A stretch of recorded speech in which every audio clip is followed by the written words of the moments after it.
real-world evidence studies, especially evidence studies that are using data that are already in existence, can be done faster than RCTs because the data is already there. It just needs to be curated properly. And so that curation of already collected data that is thinking about causal inference, that is, it is very rigorously done, it is addressing the confounding and bias that's inherent in when we get to choose our own path in clinical experience. When we do all of those things, then those studies end up being just as good to answer the real questions about clinical experience as RCTs. And we can do that in less time and with less cost.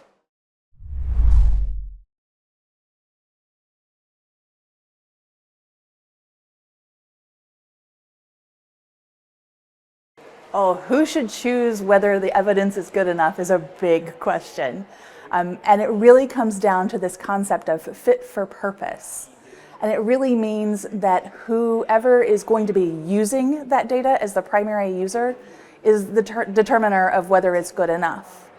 And so if this study is going to a regulator for them to determine whether a product can go onto the market, then it needs to meet their bar for good enough. If it's going to a payer or an HTA to determine whether that product is available on formulary in a jurisdiction, then they decide. But clinicians and patients are truly the arbiters of what is good enough because they're the ones who are making point of care decisions as to whether this particular medication or other therapy is right for this patient.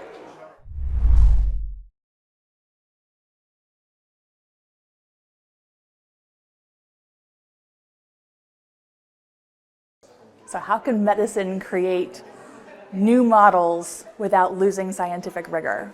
This is a difficult one because the pyramid touches on so many different aspects of training, and it's not just medicine. It's medicine and pharmacy and nursing and anyone else who is working with patients. They've all seen this hierarchy that we use today. And even when we are saying maybe we don't need the hierarchy, we're actually using it in research as well and testing against RCTs as if it is still the gold standard.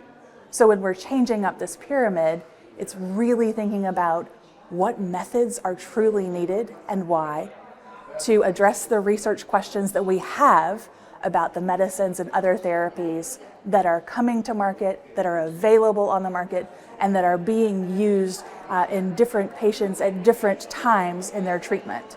And so all of these things need to be considered. And maybe it comes down to the shape doesn't really matter, but we want to change the paradigm. So instead of thinking about a design, we think about the entirety of a study, especially the execution, and whether that execution takes into account the differences between the new treatment group and the comparator in an appropriate way to look at the outcome of interest.